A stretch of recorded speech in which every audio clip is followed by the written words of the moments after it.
Welcome to the Life Hack Lab.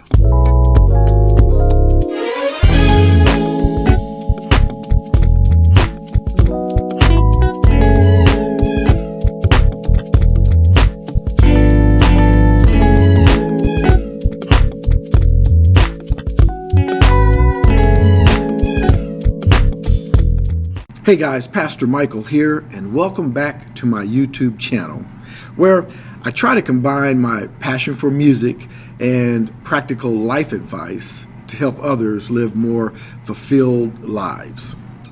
Now, today we're talking about something that's super important, but often overlooked, especially when you're just starting out in life, you're starting out on your own, and that's money, specifically how to manage it, so you can avoid that end of the month broke again feeling. You know what I mean. And look, I get it. Financial literacy can sound boring. Budgets and saving, investing, it feels like a lot. But here's the thing. Getting control of your money early on can set you up for so much success down the road. And the best part is, it's really easier than you think. Proverbs 21:5 says, "Good planning and hard work lead to prosperity, but hasty shortcuts lead to poverty." So let's break it down. And actually, there's something that you should make a priority or make a habit of before these tips that I'm about to tell you, but I'll give that to you last, okay? We'll talk about that last. Okay, so first up is budgeting. Now, before you roll your eyes and click away, hear me out. Budgeting doesn't have to mean cutting out all of the fun stuff in your life or even tracking every single penny that you spend, but it's more like having a game plan for your money. If you don't tell your money where to go, it's going to just disappear. So I recommend using some budgeting apps like Mint or YNAB. You Need a Budget. These apps make it super easy to set up a budget for you without you having to be some spreadsheet expert or math genius. You can categorize your spending, track your bills, and even get alerts when you overspend in a certain area, right? It's all about giving you control. All right, now let's talk about saving. If you're like most people, saving feels impossible, especially when you're making ends meet, and there's barely enough money to cover the basics that you have. Here's the trick, though. Pay yourself first. Before you spend on anything else, stash a little bit away for future you. Even if it's $5 or $10 from every paycheck, it adds up. Apps like Capital with a Q or Chime, they even automate savings for you. They round up your purchases and put that spare change into a savings account. And before you know it, you got a cushion that can help you handle like the unexpected expenses that will come up. And now I know investing sounds like a scary thing to do, right? Or something you do when you're old or you have tons of money.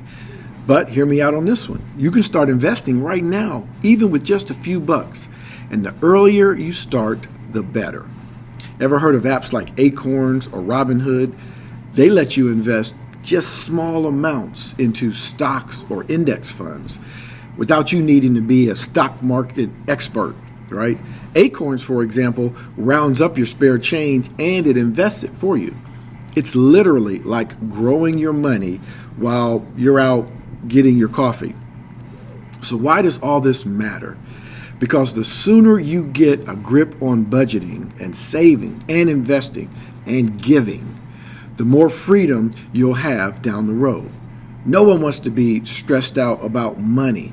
And trust me, when you know how to manage it, life gets a whole lot easier. So here's that thing that you should actually make first and make a priority in your life, and that's giving. I believe it's just as important, really more important than budgeting, saving, and investing. And I know when money is tight, it's easy to think, giving should be last on my list. But there's something powerful about giving, whether it's to a charity, your community, or even just helping a friend in need. There's an important verse in Luke 6:38 that says, "Give, and it will be given to you. A good measure, pressed down, shaken together, and running over, will it be poured into your lap. For with the measure you use, it will be measured back to you. See, giving not only helps others, but it creates a mindset of abundance. When you make giving a priority, even if it's just a little, you'll find that it changes how you view your own finances. It's really about realizing that money is a tool, not just for you, but to make the world around you better. And trust me, it feels amazing. So why does all this matter? Because the sooner you get a grip on budgeting and saving and investing, and especially giving, yes, giving, the more freedom and purpose you'll have down the road. No one wants to be that person that's stressed out about money. And trust me, when you know how to manage it, life gets a whole lot easier. All right, so that's your crash course on financial literacy, budgeting, saving, investing, and giving. And make giving a priority, okay? It's not just about being perfect. It's about being smart with what you have. All right, if this helped you in any way, or you want more tips on managing life as a young adult, especially as a young adult, make sure you hit that like button and subscribe for more. And also let me know in the comments, what's your biggest money struggle? Let's keep the conversation going. All right, we'll get into more life hacks in our upcoming videos. And again, hit that like button, hit the subscribe button, and I will see you next time.